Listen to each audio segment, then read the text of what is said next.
Hello and welcome to The Detour, which is not a news show.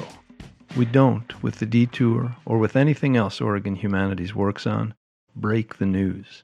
And we don't really analyze the news either. But I believe it's still accurate to say that much of what we do depends on some knowledge of what gets reported in the news. And that without the news, without a whole news ecosystem, we at Oregon Humanities, and people more generally, would be missing out on a great deal of important information that helps us make sense of and try to shape our lives, our communities, our country, and even our world. In this episode of The Detour, we talk with Leigh and Emily Harris, two deeply experienced Oregon-based journalists who are working together, along with John Schrag, on Uplift Local, a new organization striving to empower communities through high-quality, community-first reporting and partnerships that close news gaps and disrupt misinformation. As you'll hear from Leigh and Emily, Oregon and the nation are facing a range of serious challenges when it comes to news, and we're also in a moment that's full of opportunities. You'll hear Leigh and Emily step back from this specific moment, too, to talk about what news is and who it's for, why news is important, and what people most need and hope for from it. We talked with Leigh and Emily in the X-Ray FM studios in October of 2024, and we're excited to share this conversation as their efforts around participatory journalism in Oregon and Washington grow and contribute to how we in the Pacific Northwest understand ourselves. Emily, thank you for joining us here in the basement with X-Ray Studio for The Detour. We're going to get to what you are working on and some questions about journalism and Oregon. But I wanted to start by asking both of you, and maybe Leigh, if it's all right, we could start with you, a newspaper that when you were, say, high school age, was in your house or was where you lived, a paper that you read or that your parents read. Where were you? What was the paper? Oh, wow. Well, there were a lot of them. My stepfather was a truck driver, so he would always start the morning with the Record Journal in Wallingford. And usually he would get through it by the end of the day, and then he'd have to pick up the New Haven Register. And if it was a very long day, then the Hartford Courant. So all three of those would often come home, and I would read those. Normally, it got to be kind of a family habit to have a favorite newspaper. He would still always get up at like 3 a.m. on Saturdays, which was not a work day, and often on Saturday we would go camping. So he would make a run for coffee and donuts and everybody's favorite newspaper. So for me, it was the New York Daily News, and I liked the backstories. Okay, there's follow-up questions I want to ask about some of those, but let me go to Emily and ask the same question about a paper that when you were high school age or papers in your home. It was the Oregonian. I grew up here, and my parents were subscribers.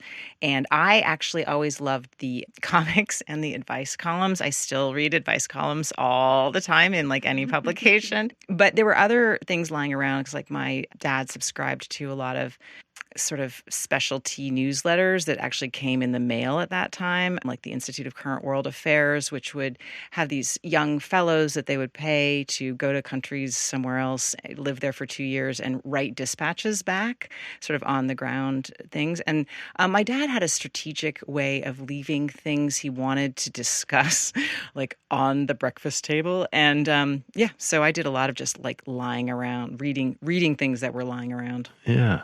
So both of you, multiple papers or newsletters, but also interesting to think about the difference between, say, an international periodical of some kind and hyperlocal stuff. I think, Leigh, you named 3 or 4 different papers. What do you think you were getting? Like, what did you like about them? What were you getting from them? Oh, I loved just knowing what was going on around the world. I mean, the Record Journal was a local paper. I grew up in Connecticut in New Haven County, and it was our community newspaper, but also it had a lot of Associated Press content. And I can remember being 15 and reading about Tiananmen Square and when Roe v. Wade was in the Supreme Court. All those things were very interesting to me as a young person. But I really loved those backstories, those deep mysteries, those really intensive reporting projects that I could lay in a hammock and read on a Saturday. Do you remember any in particular? Yeah, I remember the shoebox murders was a big one. For some reason, I got really sucked into that, and I think it was because it had happened near my hometown. And Emily, you said comics and advice. and the Oregonian. What did you like about those things? Well, the comics, because they're funny. The advice columns, I mean, I've always just been very interested in how people interact with each other. And that is essentially what advice columns are about. They bring up all kinds of social situations. I mean, there was the, old which way should the toilet paper roll be hanging, which is something that came up in multiple advice columns. I do have opinions about that, but I also, from the papers, I got a sense that you could make a difference with information. So, like, I wrote to the White House, like the president, when I was, I don't know exactly what age I was, but it must have been under 10. I wrote a letter to the editor of the Oregonian criticizing some coverage when I was about 17. So I felt like you could do something with words. And that's one of the other big things that I learned. I mean, I read a ton anyway, but in current events and news, in words that you were going to throw away the next day, birdcage liners, you could still do something with words. So you had the Oregonian doing something important for you. We're talking some years ago. Like, what's the space that the Oregonian used to occupy that feels like it's not occupying in quite the same way? How would you describe that? Well, it was, of course, the Oregonian and the Oregon Journal for a long time, morning paper and the afternoon paper. And I can't quite remember when they merged, maybe the 80s. And what the Oregonian and other big daily newspapers did all around the country for many, many years, and this is sort of what Leigh was alluding to about getting the AP copy and stuff, was they covered everything, right? I mean, they were your source for the national news, the international news through wire copy, and then also for local news. I can't really remember what the Oregonian's statewide coverage was, back when I was growing up, but obviously the staff was much bigger, so there was much more thorough coverage. But the difference, I think, now is they are a local paper and they're much thinner staff, and so they have to make a lot of different decisions about what they cover, they don't cover. But that, at that time, it brought the world really to your doorstep in a way. And there was this serendipity, the serendipitous nature of it. I mean, I don't want to be overly nostalgic about this, but, you could read an article you were interested in and then see a headline that you didn't know anything about. And you could choose to skip it or you could read it, but it was right in front of you, which is, just obviously really different from algorithmic stuff that we get today. And Leigh, since you started by talking about Connecticut and Connecticut papers, can I ask you, when you got to Oregon, was there anything that stood out to you about the sort of media landscape here or the news you ran into here as similar or different from where you'd been before? Well, I'm listening to Emily describe the Oregonian of days past, and I do remember arriving here in 1999 and being really smitten with that kind of super absorbing journalism that I mentioned being such a fan of as a younger person. And I think in some of my first days here in Portland, the Oregonian was doing a feature series that I think won a Pulitzer Prize about a boy, I believe his name was Sam Leitner. Does anyone else remember this? He was a boy that had a malformed face, and the reporter Tom Hallman was following him through a series of operations to restore him to something more manageable. Mm-hmm. And it ran, I think, for about 7 days, and it was like 3 pages or something. I mean, it was this really, really lengthy reporting that was very deep under. I mean, you were in the operating room with this kid, and those kinds of really absorbing pieces that could just, there was so much space to come alive, and there was this beautiful photography that went with it. Of course, that kind of work is very, very expensive, but it was something that the Oregonian used to do really, really well, and still does well, but not as much of. And of course, it didn't do everything, right? I mean, there were some stories that the Oregonian didn't report that I remember, like Willamette Week would come in and cover, and then the Oregonian would come cover it, or that's not. So especially after the Journal was gone, it was more like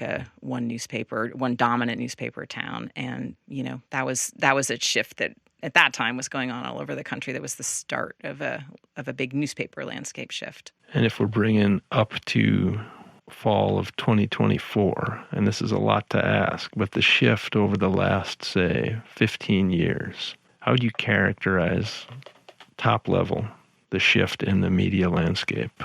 locally, within states and locally?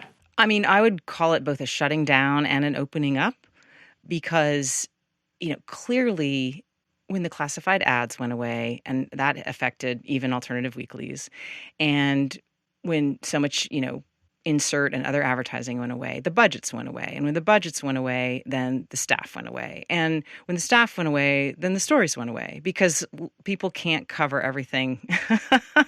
you know, uh, they just can't. It's a finite.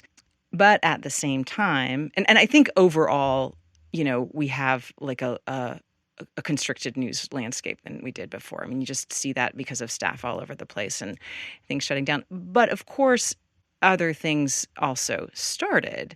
X-Ray started, where the studio that we're sitting in right now. There's, people do their own podcasts. There's a true crime podcast out of Salem, I think, that's, covering Willamette Valley crime in that particular way. So a lot of things opened up, and we see that continuing to happen. But what else I think we've seen is that as the void in the local news has grown and the habits of consuming news have shifted, a lot more attention has shifted to national news. And I think that is a pretty decisive trend around the country.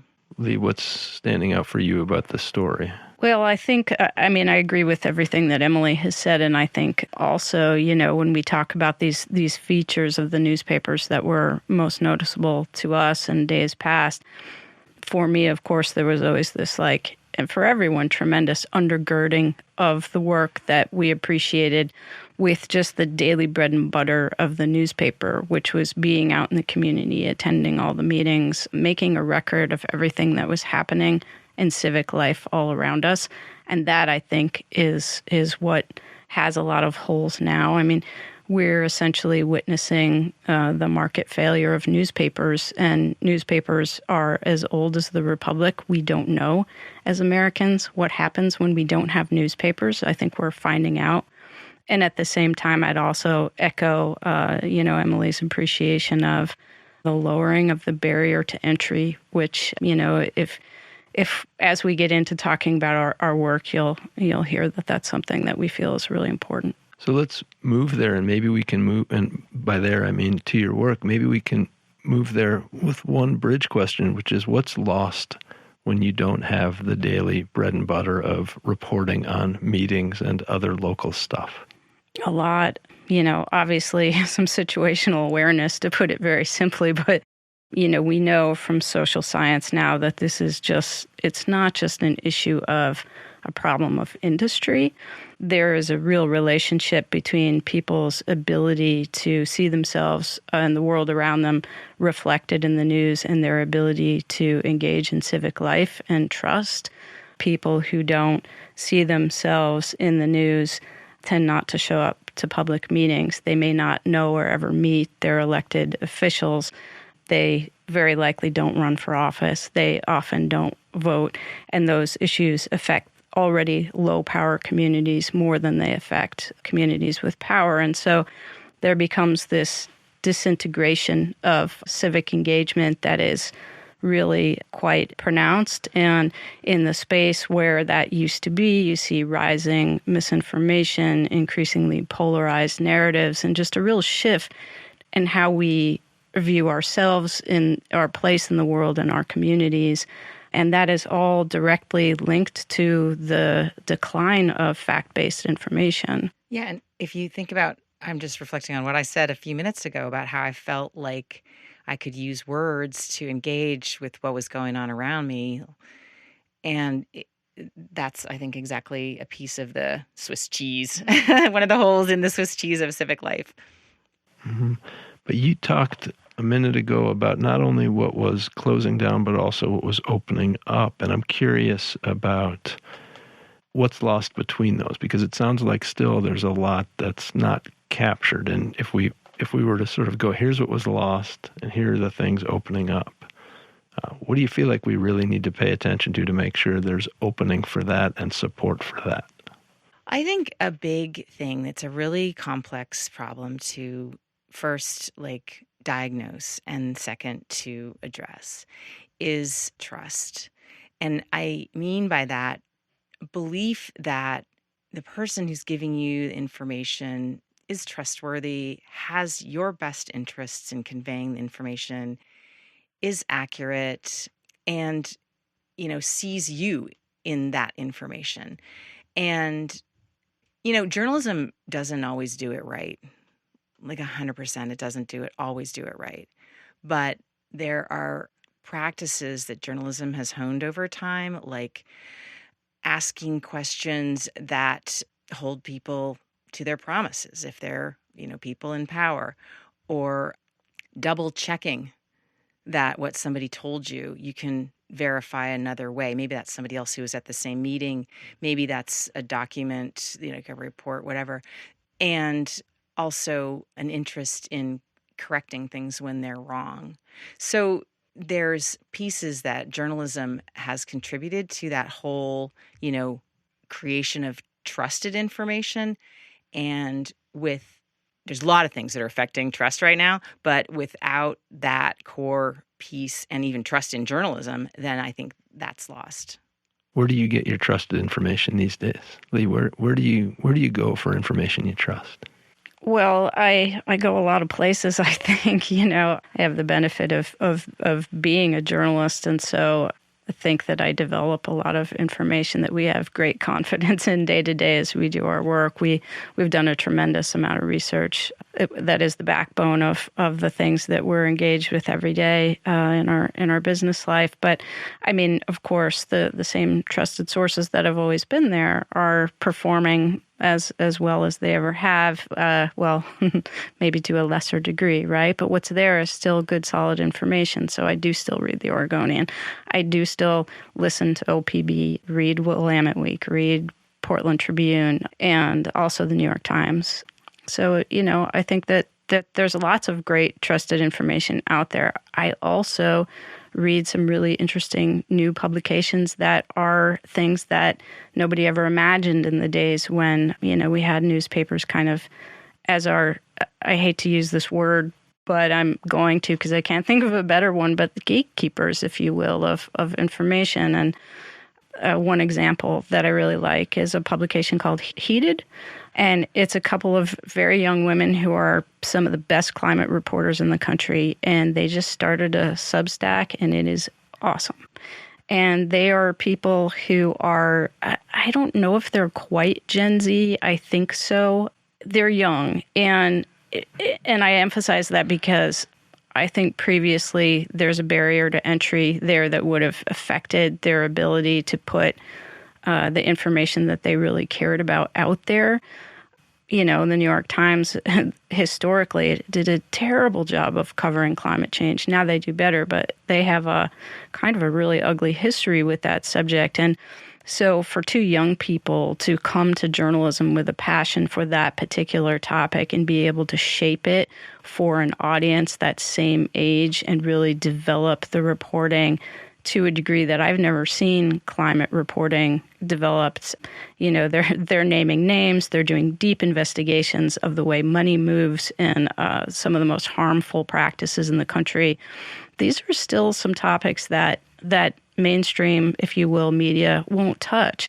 And so, that stuff is great. And there are publications like Keter that I really, really dig. And that gatekeeping piece, I mean, that's been one of the big failings of journalism, especially like in when there's one newspaper in the town or whatever. And that is a really great thing that's been changing. It'd be nice if there were more resources for so there's like more resources for Heater, more resources for the Oregonian, for Willamette Week, whatever. But and for the kind of work that we're doing. But when your question about information, that where you get information you trust. We get information from so many places, right? I mean, we do not just get information from quote unquote news sources. And in fact, when I think we make decisions about how to interact with the world, how to help myself and my family, my friends, you're dealing in a huge range of sources of information. Your own personal experience, very important source of influence. your friends and family's experience. You're not only, though, at that point evaluating the information, you're also evaluating your friends and family. You're like, yeah, my aunt told me that, but she's a little, or my friend told me this, but I know that's really their pet peeve, and I think they might be blowing it out of proportion, right? You're doing that all the time. So you're evaluating your sources. And I think that one of the important things for journalists today is to be in some kind of relationship with the people that you are hoping will listen to what you're doing or read what you're writing, so that you can develop that sense of trust and also evaluation. Because I think that people, it's not a black and white thing. You don't 100% trust whatever. You 90% trust this, or yes, that makes sense. And I can see where here's a line in this story where I'd be like, well, I'm not so sure about that. So we're not black and white in how we evaluate information. And I think that journalists can benefit by understanding how to fit into that really well. What kind of relationship should journalists be with the people who are reading their stuff? So first, I think if you are reporting if you're putting people's names in stories and you're reporting on them, you should be able to feel confident that you could look them in the eye and say, yeah, I wrote this and you didn't like it, but this is why I wrote it. And here's what I stood on, right? So that's number one. Number two, I think that especially if you're doing community-based journalism, which is what we are doing now, you need to be visible and you need to be accessible. You need to be a part of the community so that it's clear that you understand the community. It is a very, very sophisticated skill to be able to be a member of a community and to report on that community. And if you can pull it off, people will trust you, even if they don't like what you wrote. Yeah, absolutely. I mean, I 100% agree. I also think a journalist's greatest skill is being able to judge what information really is newsworthy. I mean, that's how we talk about what is the most important things we can be telling people. And I think one of the challenges of our industry is we have elevated our own judgment of what is newsworthy over the practice of listening. And I do think that that's an area where we could dramatically improve. I think as a journalist, my experience of spending the last 3 years listening to other people talk about their experiences with the media has radically changed my fundamental beliefs about how our industry and practice really should work. And I think that I would love to see more of my peers more interested in taking the time out to listen. And that doesn't mean throwing news judgment aside, but it means taking some opportunity to hear from the people that we serve about what it is that they need. 100%. So you can't say that about radically change your belief without me asking for a couple of the radical changes in your belief. That's coming. Radical. Well, I mean, I think Emily and I and our co-founder, John Schrag, we've had this conversation many times about how, we came to what began as a research project to understand what information Oregonians, where were they getting their news and information and how they felt about it. And we really thought that it would lead us to design solutions around news gaps and misinformation, which was our goal, in the ways that we had learned to do that. We're all, longtime journalists, newsroom leaders. We all have some history with really deep, probing journalism, investigative, explanatory journalism. Community journalism is a practice that we've also all engaged in, but I think sometimes when you're a journalist, you really start to, as you develop, gravitate toward this more complicated work. And I think we had, the belief that that was the highest calling, if you will, of what we could be doing in our communities was really digging in on these very difficult, dense topics and bringing more resources to them. But when we talk to people, it's just not what we heard. We ended up in conversation with 3,500 people in Oregon and Southwest Washington in 4 different languages. And the result was that they simply want to understand what's going on in their neighborhoods and towns and have the information that they need to navigate their daily lives. That is much more important to them than investigative journalism and the practices that were always most important to me as a journalist. And it's really brought me back to those, the duty, the civic duty of simply reporting and the practice of reporting, and how, even though it's always been core to the work that I did, it wasn't necessarily always where my attention was. Now my attention is fully there. Please, you nodded a couple times, so. Just that the looking for information to use to navigate their daily lives, what's going on around me, right? That came out in our research so strongly. It can be super simple. It can be as simple as, I heard there's this Christmas tree lighting, but is it, I heard about it on an English flyer, and I speak Spanish and my kids speak Spanish. Can we go? Are we welcome? Could be that simple. Could be a little more complex. Like, I've heard that, Amazon is interested in putting up some stuff here in our town, some data centers. I've heard it.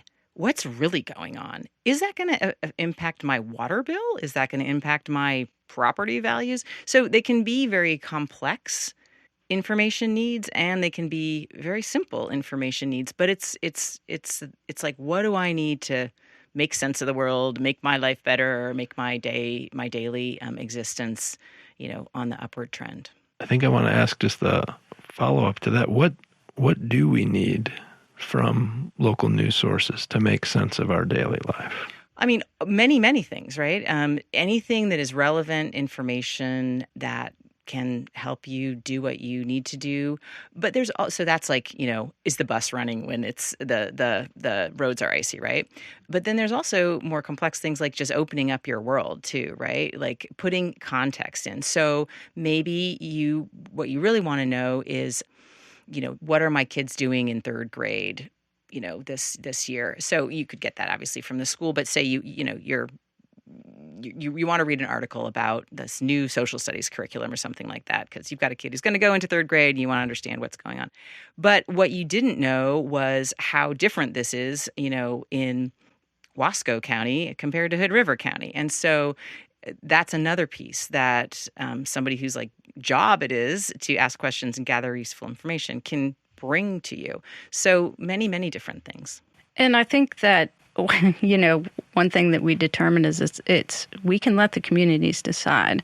So after all of this research, John and Emily and I and our wonderful coaches and consultants designed a news model that can be responsive to the things that people were asking for. And one of its fundamental premises, let's ask them first, what they actually want. And that can change depending on where you are and the community that you're serving. So at this point, let's go straight to that model for a minute, which I think has a new name recently, maybe. And what have you been working on? What's the model? How's it work? It's called Uplift Local. We're very excited about that name. That, too, is community informed. It does basically three fundamental things. It involves more people in solving the problem of how they get the news and information that their community needs. It retools the pipeline a bit for who can be the provider of that information. In other words, who can be a journalist. Creates more of an opportunity to people to come from the community and become a journalist and learn it as a craft rather than as a 4-year degree or a master's degree that they may not have access to. And it also tries to solve for that last mile gap between the information that people want and need and their ability to access it when and where they need it. Can I ask about the second of those three first? The difference between getting a 4-year degree and then learning a bit about the craft, enough to contribute. How does that part work?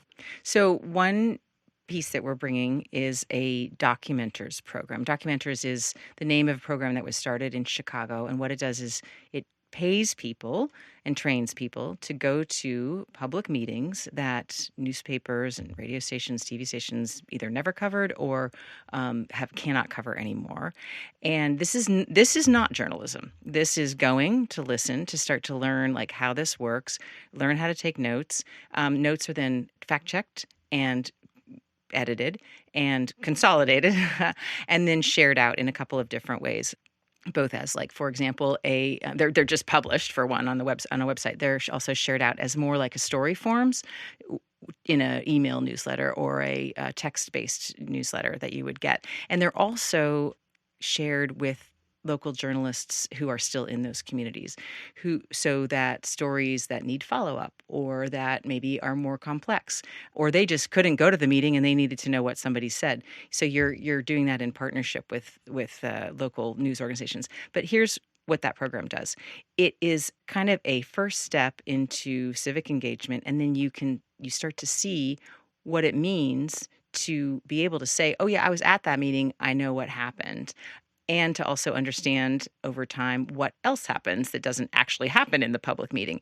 And so that is a pathway into doing more, moving more in the direction of actual journalism. I think it's up and running in couple dozen cities around the country already, and it's a program that's both brought people into journalism through more of a craft path, and it's also brought people into other things like, running for public office and that sort of thing. So we'll be offering that program and some others in the Columbia River Gorge. It's our target area. It's where we're going to pilot out our first news service, and the reason is because it's a region that struggles with all three barriers to access to news and information that we found to be kind of the biggest news gap issues in Oregon, if you will, which is, rural communities struggle with access to information and news. So do people who prefer to receive news and information in language other than English, and distinct cultural communities, for example, people who speak Russian who live in the Portland metro area. So that is an area that struggles with all three things. When we talk about bringing documenters in, the reason is because we heard very loud and clear in our listening work. That's both, that's surveys, that's focus groups, that's interviews and conversations with journalists and community leaders, that the fundamental work of meeting coverage in the Gorge area is really missing. And not only are the journalists struggling with it, there's only 8 left in an area the size of Rhode Island serving 86,000 people, but the community is really struggling with that too. Similarly, folks who prefer to receive their news and information in Spanish in that area, and 25% of, say, Hood River, for example, I think in the 4 counties in the Gorge, it's more like 18% of people identify as Hispanic and are primarily Spanish-speaking, are dealing with an information gap that is so profound. They are profoundly underserved to the degree that we need to do a little more. And that's where we start talking about how do we provide a Spanish-speaking journalist in this region that isn't going to need to leave for the next job in 2 years. And so our traditional pipeline of training journalists is a college degree and then going to a community and learning for a couple of years. Usually a low-power community, a rural community is where we might train somebody. You get a couple years experience, you leave, you go to the next community, maybe eventually you end up in a city. But this turnover and this loss of historical knowledge is part of the reason why some of these underserved areas don't have a lot of trust and confidence in journalism, but also are kind of locked into the problem of being underserved. We think that if we could train more people from the community to learn this craft, and it is a craft, that they would stay and they would use the established relationships that they have with the community to be a source of news and information in a meaningful, more relevant, culturally informed way that isn't going to pack up and go to Portland in 2 years. So in that sense, that is a big piece of what we mean when we say we want to retool the pipeline. You're listening to Emily Harris and Leigh Vandervoo on The Detour.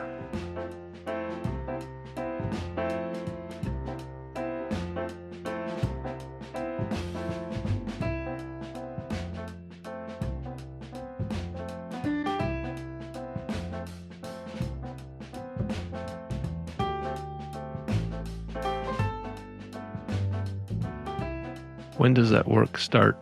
in the gorge?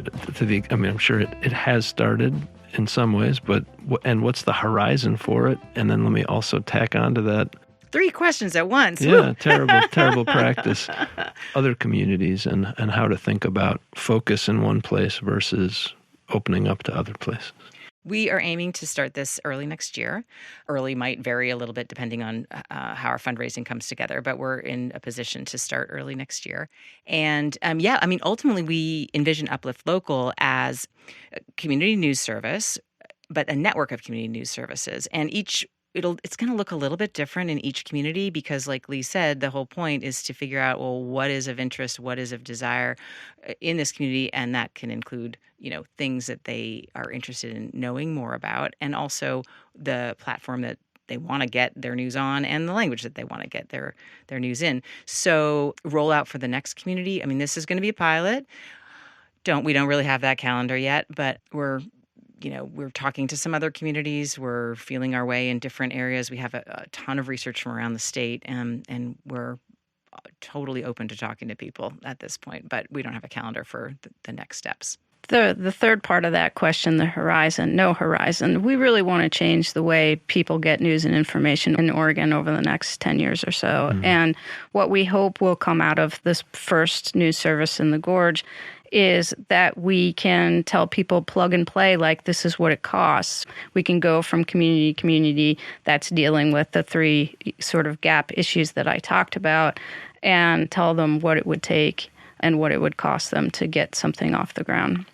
I'm thinking back to where we started with the question of the papers that were around you when you were high school age or so, and you both had multiple examples, and you also, I thought, exhibited a certain excitement in remembering those. And not everybody had multiple papers around, and not everybody was excited about it. I'm curious about your sense of the appetite, not on the production side, but on the receipt side. For people who want this, what we found in our research, basically. Yeah. Is that what you mean? Yeah.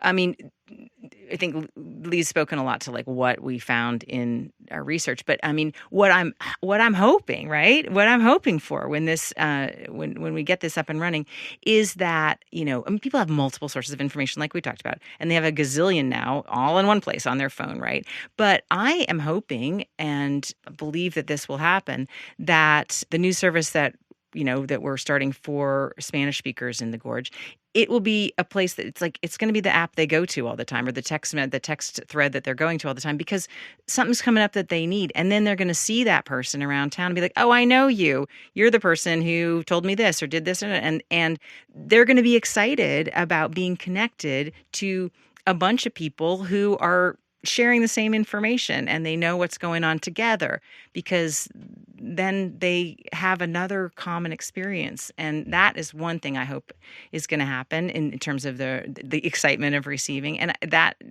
what we heard from people shows that hope is there on their side as well. And then with the Documenters program, what I've seen in other cities as I've looked around at how this is rolled out in other places is that what happens is that a community can develop around just this simple act of going to listen to what, these people who are making all these decisions that affect our lives, what they're saying. And people start to trade notes, and people start to trade skills, and people start to want to do more. And there's just incredible ways that I've seen this program build. Like there was an example, I think this was in Ohio, but I can't quite remember, where a reporter at one of the partner newspapers wanted to do some research that needed 70 people to ride the bus. They wanted to see how these bus lines were running, right? But that one reporter cannot do that alone. But they had this huge group of documenters who were like, oh, I don't have to just go to civic meetings. I can ride the bus and tell you what happened, whatever the data was or anecdotes that reporter wanted. So it develops this whole group of people who are responsible in some way, some way of knowing what's going on in their community and sharing it back out. And I think that the appetite is there. We will see for sure, but that's where that's what I can see people getting excited about. We certainly heard a lot of warm response when we were, of course, doing our research. We hear a lot about the need, but as we were developing this model, we also went back to the community and showed it to people and got feedback on on? Would this work for you? Would you use this? So we keep moving in a direction of what people need and what they tell us they want. And I can say from the experience of showing up and talking about this a bunch that, there's always more excitement in these meetings than boredom. We've had demos where we talk about our work where people start to give testimonials about why they think this is so excellent. People have broken down and been choked up talking about all that they've lost in terms of coverage and that they're fearful about what this means. Every time we introduce this idea to a new group of people, there's suddenly more people. So that's a really great sign. We're super excited about it, and we're definitely moving in a direction of interest. So we're 3 weeks, as we talk here in the basement, we're 3 weeks from an election, not an election, from a raft of elections. And we have yet in this conversation to talk about something like partisanship. We've talked more about how economic forces have affected media, but how does this effort navigate what feels like a more pitched partisan world than what we've seen before? This is such an important piece, and there is really interesting research that maybe will ring true to you, but I don't know, I'll be curious, that as local news sources have shrunk, more attention has been paid to national news sources. And when that happens, partisanship rises. But when people pay more attention to local news, partisanship drops. There's actually a super interesting experiment, like a black-white experiment, with 2 newspapers in Southern California, and one, they were owned by the same company, and one stopped taking any letters to the editor about national issues and no op-eds about national issues. So instead of Republicans versus Democrats, the White House election, what have you, it was like, should the mermaid statue in front of the mall be gold or should it be sparkly? And people have strong opinions about this kind of stuff. I'm not sure if that was the exact, story, but it was something about a mermaid statue. That was one big issue. And people have strong opinions about that, but it doesn't necessarily break down along the very familiar partisan party politics lines. So it's a shift. Because when you see that you are mad about somebody having a different opinion about the mermaid's outfit, you're mad about that opinion. You're not attaching everything else to them. You're not mad because they're supporting this presidential candidate or that presidential candidate. So there's a connection there.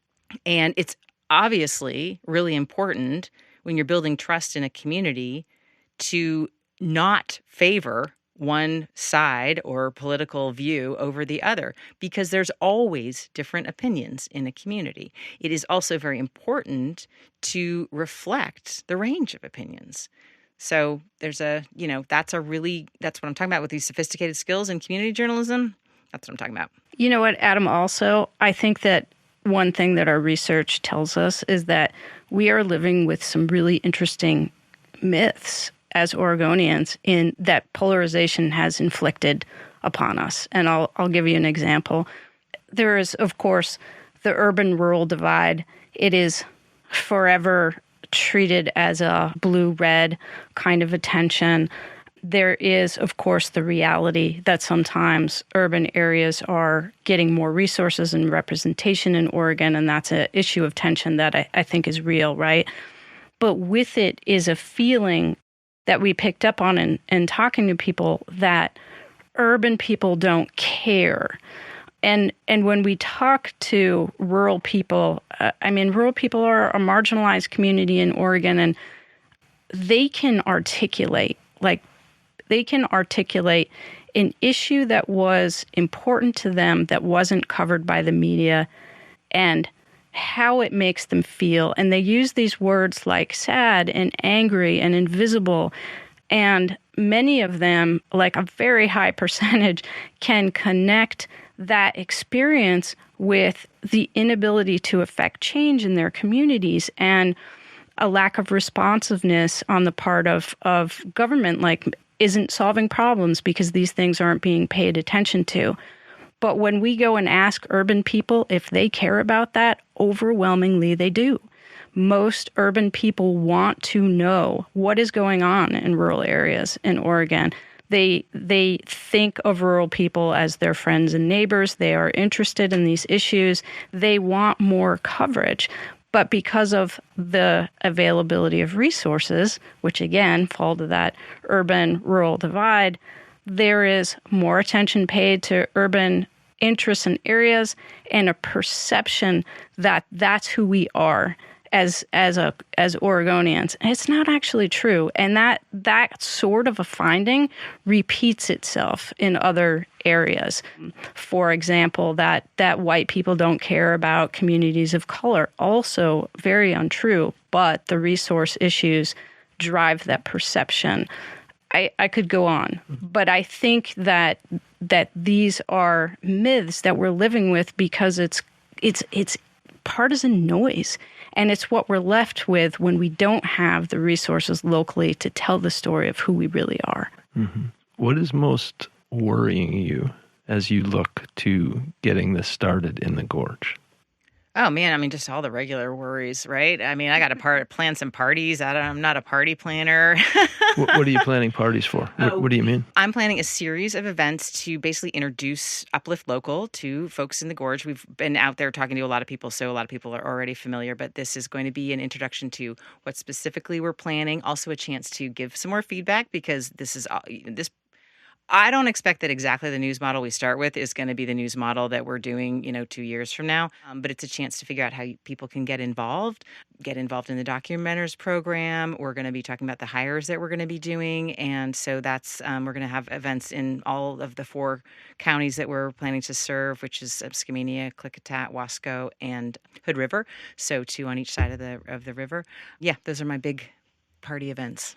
I mean, if your main worry is parties, okay, that's just my immediate, I was on, dealing with that all day. No, what else are we worrying about? We need to fundraise. We, need to hire people. We have to figure out if we're going to have an office or be virtual. We need to be continuing to build relationships and networks. I mean, what else should we be worrying about as a startup? I don't really worry about those things. I feel like they're it's a to-do list. I worry about my to-do lists all the time. It's a to-do list. I mean, I worry about the existential things. I worry about things that I see in the data that are strong correlations that indicate that the way that young people are accessing information is really different and has a very direct relationship with their ability to trust institutions.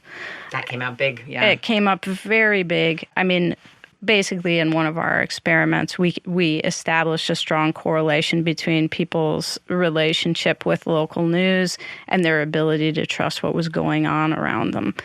People with more established habits or more access to local news had much higher level of confidence in civic institutions and experts and the people who are there to run the show, right? Younger people, much lower, strong correlation, of course, in that they don't access local news as much. That's a correlation. It's not causation. We don't know if we provide that in a way that young people can access it, which of course is very front of mind, that they will necessarily gain trust. And that worries me a little bit, that there's more going on there than the access issue and the fact that newspapers are not for young people. Young people say interesting things. They tell us, for example, they're more likely to make a judgment about whether something is true by reading the comment thread. They're very interested in groupthink, if you will. And it's sort of a bad term because it minimizes the important thing that they're telling us, which is if there's no feedback loop from me to you, I don't trust you. If I don't have a relationship with you, if I can't access you as a authority figure, then I'm not buying in. And that comes from this life of being constantly and very often insincerely messaged at as a demographic, right? So they're choosy. And I think that that's an important takeaway, is that if the engagement piece isn't there, they're not coming. And we can address that. Can we address all the rest? Not sure. See, it does go back to party planning, engagement, see? Party planning. Maybe that's it. It's just better parties. Maybe, but it's interesting. Step 1. Leigh, while you just brought up young people, and I've had, especially the last, say, 10, 15 minutes of this conversation, I've had my 19-year-old and 17-year-old in my head, in part because they had an exchange over dinner last night about the fact that Charlie Kirk was at the University of Oregon national media figure. So they're having that exchange. My wife asked, who's Charlie Kirk? Meanwhile, I'm not sure how much my kids know about the changes coming to Portland's democratic process and the shape of government. One other example that I just want to throw out there, not just about young people, but about the local. So Oregon Humanities runs a free college course for adults living at low incomes. This fall it's called What is Democracy? It's a mix of like a person who came over from Russia the day before Russia invaded Ukraine. It's someone who was born on the Warm Springs Reservation. It's someone who lives way out east. It's an incredible mix. No one in this class of people interested enough to come in 2 evenings a week for several weeks in the fall knew that these changes were coming. They were not aware of the changes coming to Portland's government and the process of electing. So you're both either nodding significantly or taking in significant breath. So let me ask, what are you thinking with either of these examples? On the first example of your kids, I mean, it's easier to focus on the national stuff. It's coming at you all the time. It's what your friends are talking about. It's what your friends, especially if they live other places, right? So I think a piece there is to figure out what's exciting about that and see if that can be translated to local information. And on the elections, I am so curious what the voter turnout is going to be. Just so curious. I am having a party. I'm dividing up asking my friends and neighbors to divide up the research, and everybody take 3, and then we'll do 10-minute presentations, and then we'll drink and talk and see what people think, because it's very overwhelming. So I'm so curious how many people are going to vote just for one candidate in this you're supposed to vote for up to 6. How many candidates are going to get like no votes at all because no one's ever heard of them? Or is there going to be like some sort of complete surprise results? So, yeah, I think that this has been a really complex thing to engage on. And I'm also curious if the students in your class regularly vote, but I'm wondering if they believe they have a voice, right? Whether they believe there is a way for them to have an impact, play a role, play a part, be heard. I do think a piece of that, according to our research, is that when you don't see yourself in the civic life, and I include news in that, then you don't really think that it matters if you participate. So that's a finding we found. So I would, very interested when your students experience it. Mm-hmm. Leigh, did either of those examples kick something off for you? Well, I think that you were articulating the thing that we see again and again, which is into the void of local information creeps the national narrative. I mean, we just hear it over and over that there are so many key issues that just are not making it to enough people. And interestingly, like we often hear it when we're dealing with folks who are experts. Like, for example, we had a conversation with someone in the nonprofit sector about how can we get our nonprofit messages out there? What are our new communication strategies? Well, if you don't have local media, it's social media or bust pretty much. I mean, or any other sort of in-house communication plan that you can design. But inevitably, I mean, Emily was on a panel yesterday and talking with a lot of folks with expertise in timber and forestry, and they felt the same. How do we get our message out there? Well, if there's no messenger, there's no message. We tell people often, whatever you care about first, whatever is the number one thing that concerns you, your second priority should be local news and information, because you're not getting it to anybody else without the infrastructure. But yeah, I mean, I hope that more folks see that in time. I think we're not always super aware of what we're losing here. These shortcomings are perceived perhaps as bias, and organizations doing a poor job rather than a lack of resources. We are not telling this story well. So earlier I asked a question about horizon, and Leigh, I think you said no horizon. So let me ask, with an artificial horizon of, say, 25, 30 years out, let's say this thing goes the way it hopes. Uplift Local takes in the Gorge, it takes in several other communities, other people recognize that it's taking. What does Oregon's news and information landscape look like 25 or 30 years from now that's different from how it looks now? Well, okay, let's say Uplift Locals all over the state, right? So you've got a commonly trusted source of news and information that you trust locally, and then that sort of translates to the other places. You have a network of community news services that are sharing information to recognize the common things that are going on in communities all over the state. You know, there's a big movement that's been around like 15 years called solutions journalism, which I was really skeptical at first, but it basically says, okay, we've got a problem, and it reports out, who else has dealt with this problem and how do they deal with it. So, that kind of comparison, if you've got a reporter who's a real expert in housing and has access to these local newsrooms all over the place, can do that, can be like, well, okay, Tillamook is, dealing with it in this way, and Multnomah County is dealing with this way. So it builds a common experience. You get back together in the room again, and that's what I would really dream about. But not, I mean, I don't want to be the monopoly news service, right? Nobody wants a monopoly news service. That's not good for anybody. And so that is not the goal. But then and then one piece of the Uplift Local model is what I was talking about before, this Documenters program. So then we've got like a really robust program where people know what's going on in the spaces where the people with the power, because we give it to them through elections, are making decisions that affect our lives, right? So we've got a way in to make that accessible and make sense to people and give them the belief and the power and the path where they are a part of that. And it's also a little accountability lever if somebody's actually there listening to all your meetings, right? So I could see a totally changed landscape where you know where to go to figure out what's going on. And I do think that that's part of what's missing right now. Leigh, 25, 30 years out. Oh, well, Emily just expressed that really well. And the part that resonates with me the most is just the community vibe of it, that there's just way more people engaged in the process of finding information, that it's multilingual, that it's multicultural, that it doesn't look like so many Oregon newsrooms look now, which are unfortunately predominantly white and largely, or I would say more than half male. Lots of young people to tell us what we're doing wrong.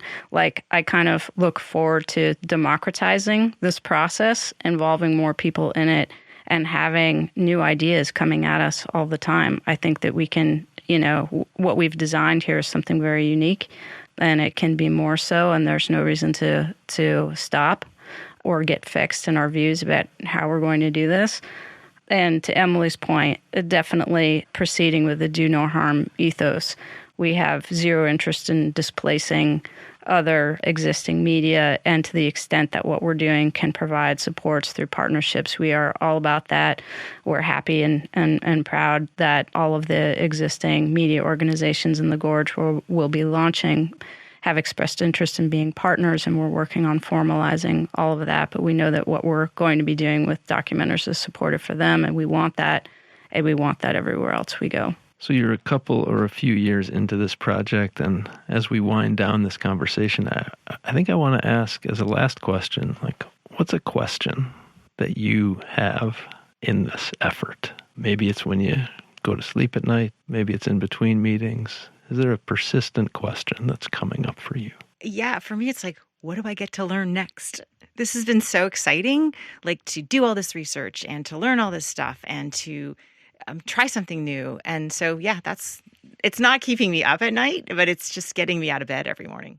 Yeah, I would say my question, the most persistent question that I have is similarly just kind of one that wakes me up. And I do a lot of our fundraising, and so I'm always writing grants and imagining the positions that will be filled in this next iteration. And I wonder all the time about who those people will be. And I have this sort of giddy sense of excitement about meeting them and finding them. And it's just like, I don't know, it feels a little Christmas morning when I think about it. And having them take over. Yeah. Kick me out and there's eventually. No horizons. Well, thank you. Thank you for the work you're doing. Thanks for the vision that you're putting into practice. And thanks for the conversation here in the basement this afternoon. Thank you, Adam, so much. Thank you for having us. This is fun.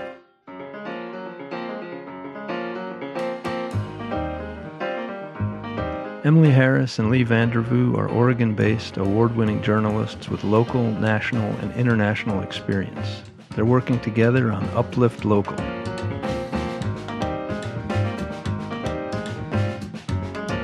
You can find more about Uplift Local and Emily and Leigh's work at upliftlocal.news and in our show notes at oregonhumanities.org.